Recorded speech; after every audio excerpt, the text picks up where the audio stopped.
የኦርቶዶክስ ክርስትና ሃይማኖት መሪዎች ስሙ፣ በድሎት እየኖሩ መቀጠል የለም። አዳምጡ። በቅርብ ቀን ጀምሮ ድሬዳዋ ላይ በሙሉ አማራ ይታረዳል።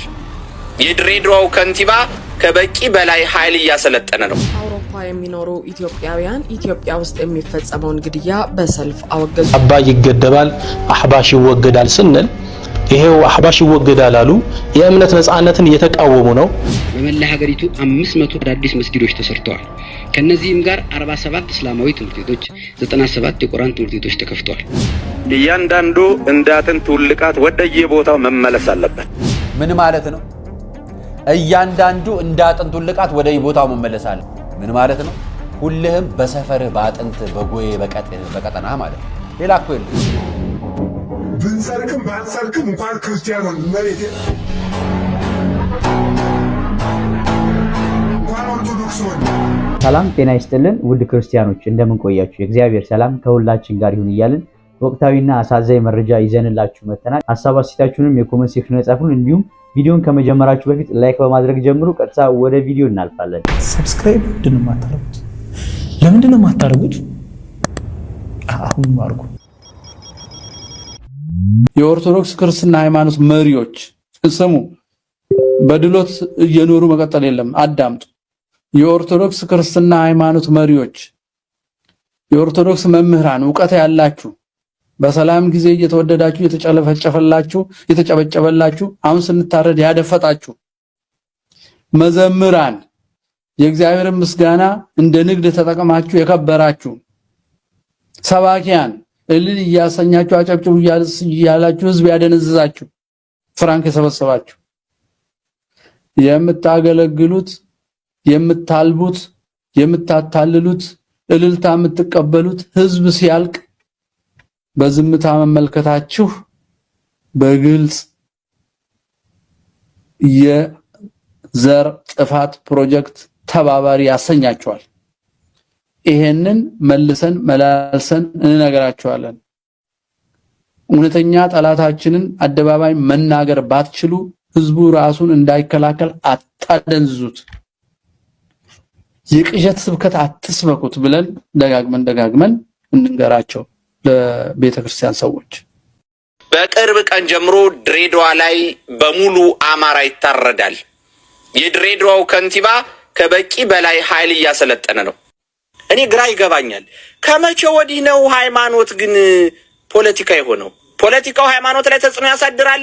አዎ ሊያጠፋም እየሰራ ነው። ከተጽዕኖ ከማሳደርም አልፎ ግን ልክ በውሸት ፖለቲካ እንደሚሰራው ሁሉ በውሸት መጸደቅ ይቻላል ወይ? የቤተ ክርስቲያኗን ስርዓተ ቤተ ክርስቲያንን የማያከብር የቤተ ክርስቲያን አገልጋይ እንዴት ሆኖ ነው ዝም ብሎ ክህደቱ እየታወቀ ነውሩ እየታወቀ የቤተ ክርስቲያንን ዶግማና ቀኖና መጣሱ እየታወቀ የቤተ ክርስቲያንን ስርዓት እያጠፋ እንደሆነ እየታወቀ እንዴት ሆኖ ነው የተወገዘ ሰው ተመልሶ መጥቶ የሚቀጠረው? እንደዚህ በመስራት ጽድቅ ይገኛል? እንደዚህ ነው መጽሐፍ ቅዱስ የሚያዘዘው? እንደዚህ ነው የኢትዮጵያ ኦርቶዶክስ ተዋሕዶ ቤተክርስቲያን አስተምሮ የሚገልጸው? እንደዚህ ነው?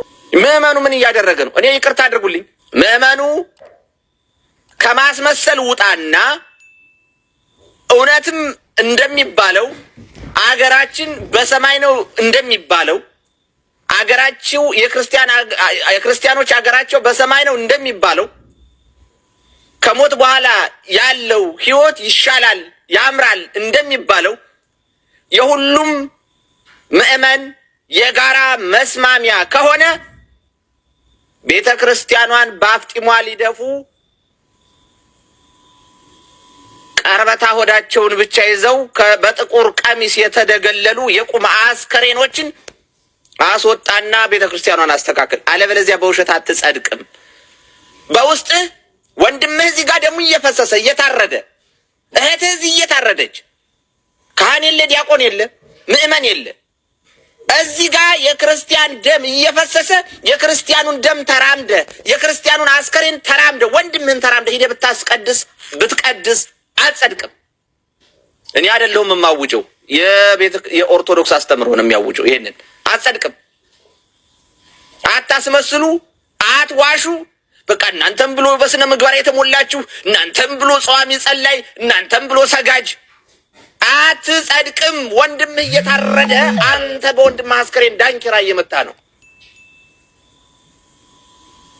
ወንድምህ እየተጨፈጨፈ አንተ በወንድምህ አስከሬን ዳንኪራ እየመታ ነው። ስለዚህ አትጸድቅም፣ አትዋሽ።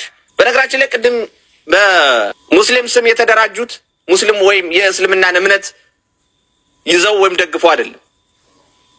ልክ እንደነ አይኤስአይኤስ እንደነ ቦኮ ሃራም እና መሰል በእስልምና ስም የተደበቁ አደረጃጀቶች አብይ አህመድ ያደራጀው በእስልምና ስም የደበቃቸው አደረጃጀቶች ናቸው። ይሄ ሀቅ ነው።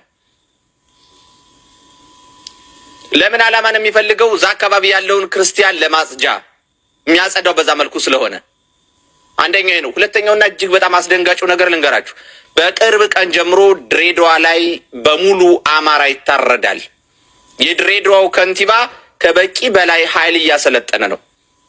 ልክ እነ አማራውን ከወለጋ እና አብይ አህመድ ያጸዱት የአማራ ሚዲያ ሰራተኛው ራሱ እንኳን በዛ ፕሮፓጋንዳ ጭንቅላቱ ተበርዞ እስካሁኑ ሰዓት ድረስ ኦነግ ሸኔ እያለ ሲያላዝን የሚውል ጋዜጠኛ አለ።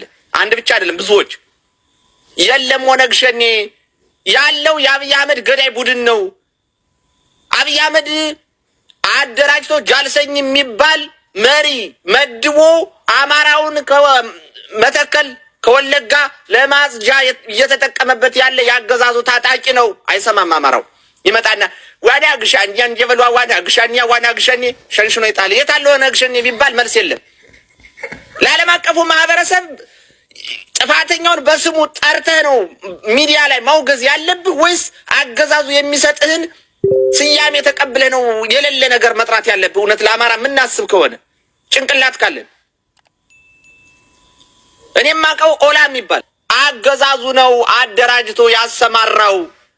ኦነግ ሸኔ የሚል ውሸት ነው። ምክንያቱም የሌለ ስም ይዘን እኛ ስንጠራ ከርመን ነገ በዘር ማጥፋት በጄኖሳይድ የሚከሰስ ድርጅት እንዳይኖር ለማድረግ የተሰራ ታክቲክ ነው ሲባል ብሎ ይዞ ነክሶ ይዞ ጥርሱ እንደገጠመ አህያ ይላግጋል።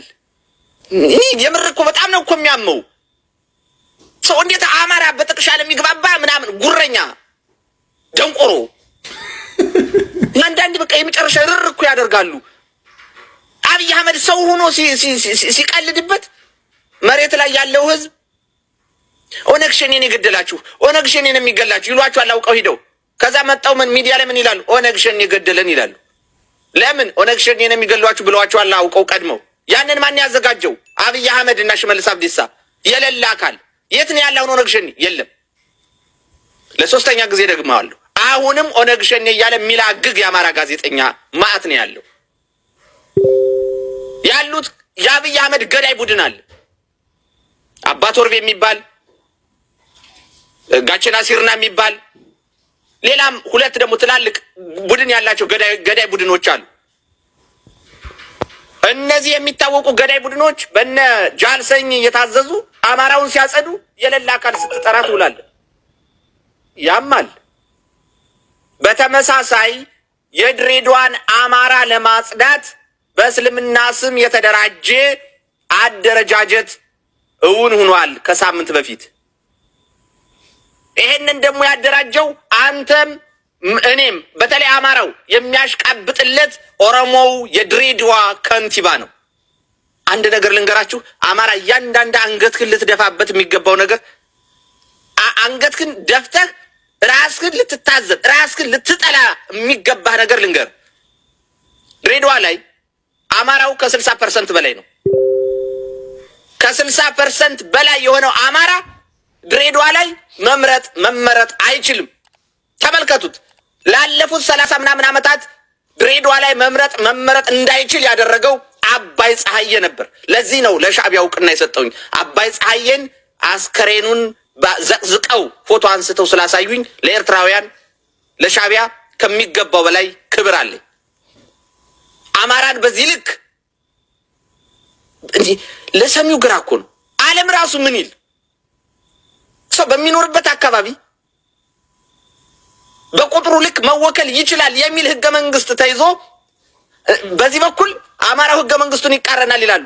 በዚህ በኩል የያዙትን ህገ መንግስት በስነ ስርዓት እንኳን መተግበር አይችሉም። አውሮፓ የሚኖሩ ኢትዮጵያውያን ኢትዮጵያ ውስጥ የሚፈጸመውን ግድያ በሰልፍ አወገዙ ሲል የጀርመን ድምጽ ዘገበ። ጀርመንና በአጎራባች የአውሮፓ ሀገራት የሚኖሩ የአማራ ተወላጆች፣ ሌሎች ኢትዮጵያውያንና ትውልደ ኢትዮጵያ ውስጥ በተለይ በኦርቶዶክስ ተዋሕዶ ክርስቲያኖች ላይ ይፈጸማል ያሉትን ግድያ፣ ግፍና ማፈናቀል ዛሬ በርሊን ጀርመን ውስጥ ባደረጉት የአደባባይ ሰልፍ አውግዘዋል። ሰልፉ በኢትዮጵያ ኦርቶዶክስ ተዋሕዶ ቤተክርስቲያን የጀርመንና አካባቢው ሀገረ ስብከት አስተባባሪነት የተጠራ ሲሆን በተለያዩ የጀርመን ከተሞች እንዲሁም በጀርመን አጎራባች የአውሮፓ ሀገራት ውስጥ የሚኖሩ ኢትዮጵያውያንና ትውልደ ኢትዮጵያውያን ተሳትፈዋል። ሰልፈኞቹ የኢትዮጵያ አገዛዝ በተለያዩ አካባቢዎች በተደጋጋሚና ሆን ተብሎ የሚፈጸመውን ግድያና ግፍ እስካሁን ማስቆም አልቻለም ብለዋል። ኢትዮጵያ ውስጥ በአሁኑ ጊዜ የሚፈጸመው በቃላት ተገልጾ የሚያልቅ አይደለም ሲሉ ዶቼ ቬለ ያነጋገራቸው ከተሰላፊዎቹ አንዱ የሆኑት በጀርመን የኢትዮጵያ ኦርቶዶክስ ቤተክርስቲያን መስራችና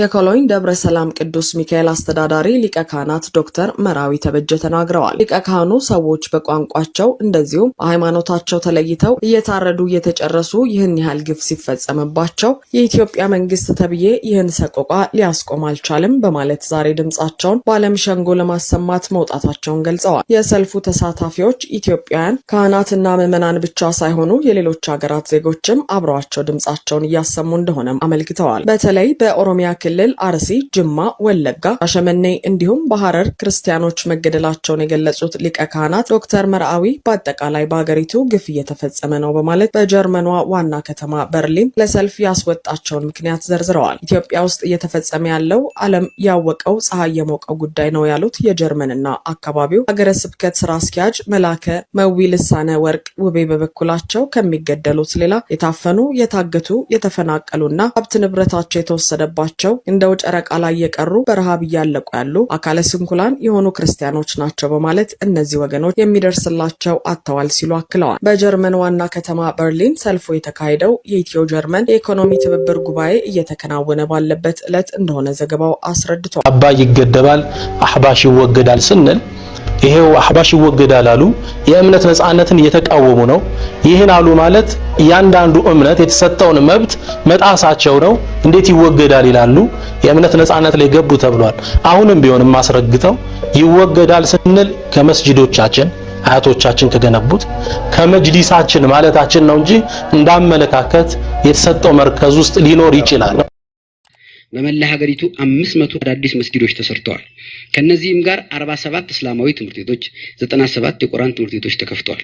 በ1998 ዓመት የተሰሩትን ሳይጨምር በአዲስ አበባ 160 መስጊዶች ይገኛሉ። ያሉት አብያተ ክርስቲያናት ግን 114 ብቻ ናቸው።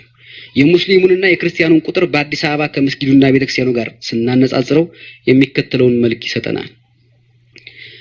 ኦርቶዶክስ ከአዲስ አበባ 86.7% ይይዛል። የቤተክርስቲያኑ ቁጥር ግን 114 ነው። እስላም ከአዲስ አበባ ህዝብ 12% ብቻ ይይዛል። የመስጊዱ ቁጥር ግን 160 ነው።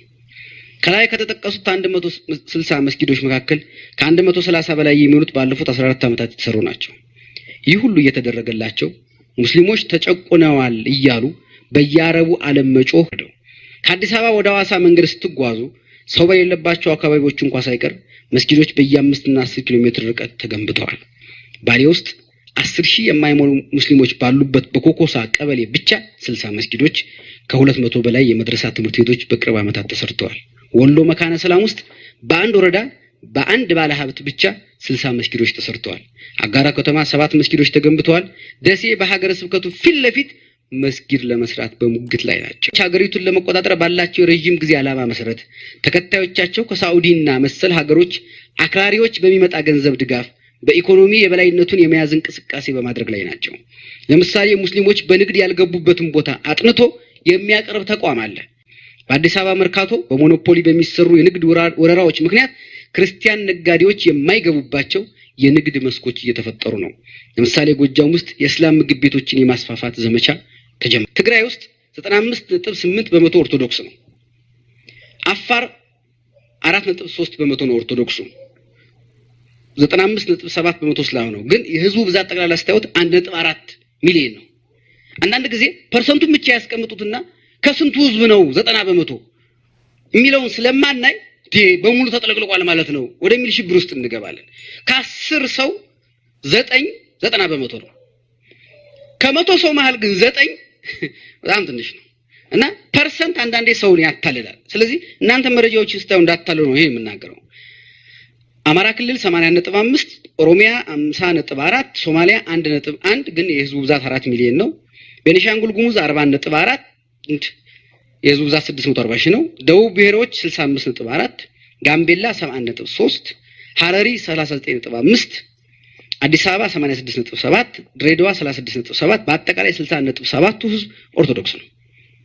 ይሄ የሚያኮራን አይደለም። ካልሰራን መሄዱ የማይቀር ነው። እያንዳንዱ እንደ አጥንት ውልቃት ወደየቦታው መመለስ አለበት። ምን ማለት ነው? እያንዳንዱ እንደ አጥንት ውልቃት ወደየቦታው መመለስ አለበት። ምን ማለት ነው? ሁልህም በሰፈርህ በአጥንት በጎዬ በቀጠና ማለት ነው። ሌላ እኮ የለው። ይሄን ትርጉም አልገባኝም ይሄ ምናምን የሚያሰኝ አይደለም። ሁልህም ወደ ሰፈርህ ተመለስ ማለት ነው። ስለዚህ ምዕራብ ሸዋ ያለ ትውልድ ዘራረግ እዚህ ካልሆነ ተመለስ ማለት ነው። ይሄ የትኛው ወንጌል ነው? የጴጥሮስ ወንጌል ነው? የብፁዕ አቡነ ጴጥሮስ ወንጌል ነው? ያኔ ስለ ክርስትናቸው በጠላቶች ፊት ስለ ኢትዮጵያዊነታቸው ህዝቤን አላስጨፈጨፈም ብለው ሰማዕት የሆኑት ብፁዕ አቡነ ጴጥሮስ የሳቸው ታሪክ ነው ይሄ።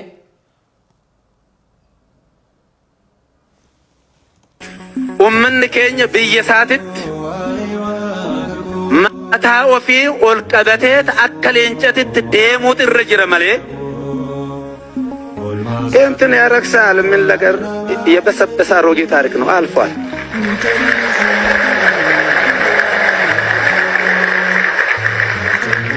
እንውጭቶ መናጅ የኛ ህዝብ እንደ አንበሳ ቀና የሚሄድ ብሎ የሚሄድ ህዝብ እንጂ አሉ። ለምን ነግሬያችሁ ከዛ ሙሉን አንሰማው?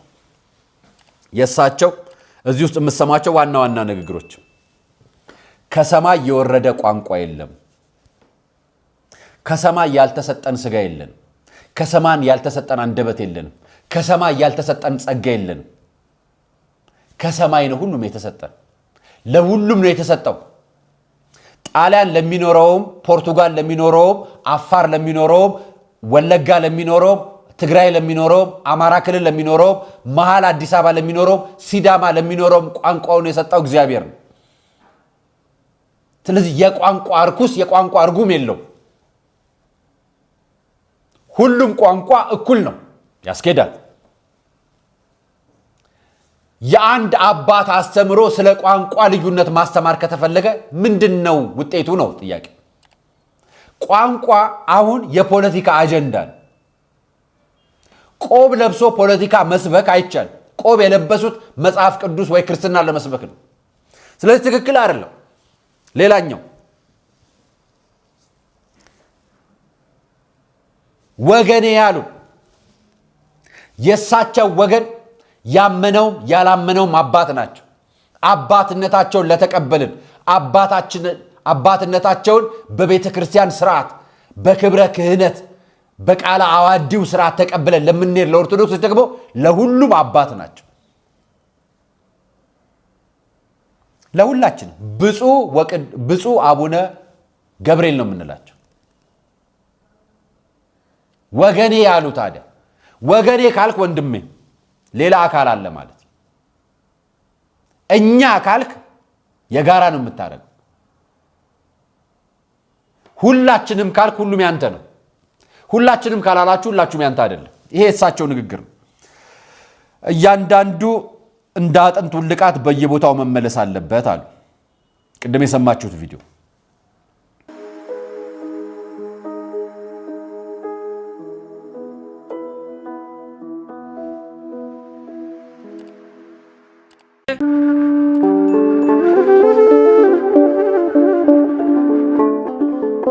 በዘመን ብዛት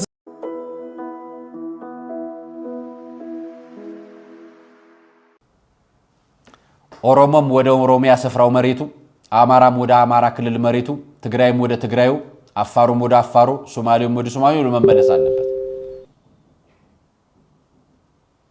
ስለዚህ የምጽአት ቀን መጣ። ያ የፍርድ ቀን መጣ እያሉን ነው። የኛ ህዝብ በራሱ የትኛው ህዝብ ለየትኛው ህዝብ ነው የሚናገሩት? የኛ ህዝብ ያሉት የእርሶ ህዝብ የትኛው ነው? ምዕራብ ሸዋ ላይ ያለው ህዝብ ብቻ ነው የእርሶ ህዝብ? ስለዚህ ከዛ ውጭ ያለው ህዝብ የእርሶ ህዝብ አይደለም። ስለዚህ እዛ ያለው ወጣት እንዲያጨበጭብልዎት ጠበቁ። በራሱ መሬት እንዳንበሳ ቀና ብሎ መሄድ አለበት እንጂ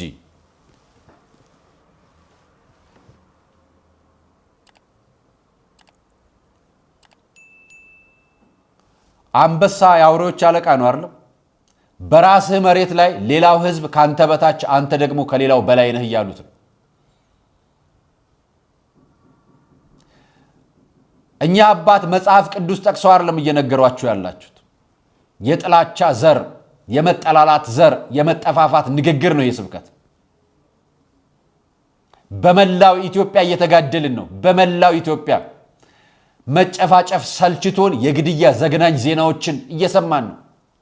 እግሩ የተበለተ፣ ጆሮ የተቆረጠ፣ እጁ የተቆረጠ፣ እግሩ የተቆረጠ፣ በማህፀኗ ላይ በገጀራ ተገዝግዛ የተጣለች፣ ቤኒሻንጉል ላይ እሳት ላይ ያንከባለሉ ጠብሰው የገደሉት እናቶች በአንጀታቸው ተዘብዝፎ ህፃኑ እንዳይተርፍ ከማህፀናቸው ላይ የደረሰ አራስ ከማህፀን ውስጥ አውጥተው ሲገድሉት የነበሩትን ሰምተናል። ታሪክ ዘግናኝ ታሪኮች ሰምተናል።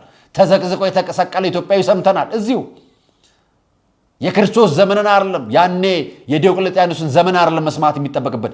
እዚሁ ያሳለፍናቸው አመታቶች እርስ በራሳችን በሰቆቃ ሰይጣን እንኳን የሚዘገንናቸው የሚቀፈውን አይነት ግድያዎች ነው እየፈጸምን ያለ ነው። እየተራረድን ነው። የሰላስሙ ስብከት የታለ? እውነት አባቶቻችን እንዴት ነው የማንን እርድ ናፍቃችሁ ነው ይህን የምትሰብኩን? የትኛው አስተራረድ እንደው ቀነሰባችሁ? የትኛው የዘግናኝ ጭካኔ የትኛውስ ደግሞ አነሰባችሁና ነው ሌላ እርድ የምትጋብዙት ህዝቡን? እንትንም ያረክሳል የሚል የበሰበሰ አሮጌ ታሪክ ነው። ቤተ መቅደስ በጫማ መርገጥ ያረክሳል፣ እረፉ። ጸበል ቦታ እንዲያትርገጡ ያረክሳል፣ እረፉ።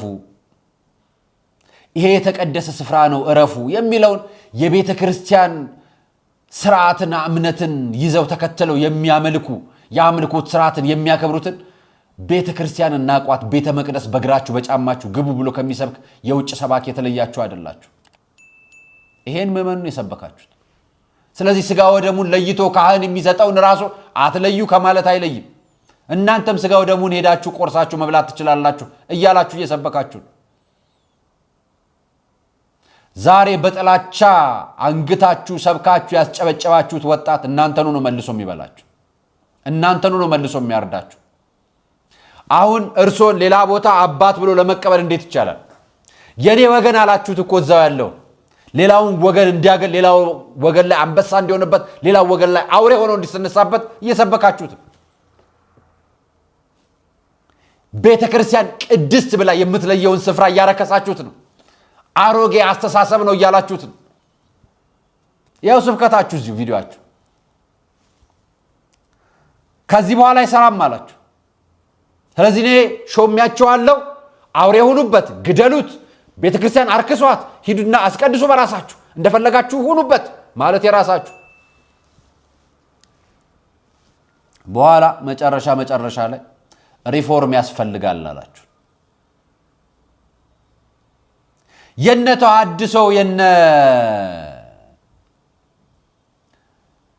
መሪጌታ ጽጌ የነ ተሐድሶ የነ ቃል አዋዲዎቹ የነ ተሐድሶዎቹ ቤተ ክርስቲያን ትታደስ ከሚሉት ይህ አንደበት በምን ተለየ? የኢትዮጵያ ኦርቶዶክስ ተዋሕዶ ቤተ ክርስቲያን ሪፎርም ወይ ተሐድሶ የሚያስፈልጋት ምኑ ላይ ነው? ሪፎርም ያስፈልጋል አሉ። የምዕመን ሪፎርም ነው? የአባቶቹ የአስተዳደር ሪፎርም ነው የሚያስፈልገው? ወይስ የቀድሞና የቀኖናና የዶግማ ሪፎርም ነው የሚያስፈልገው? ብንሰርክም ባንሰርክም እንኳን ክርስቲያን ሆን መሬት እንኳን ኦርቶዶክስ ሆን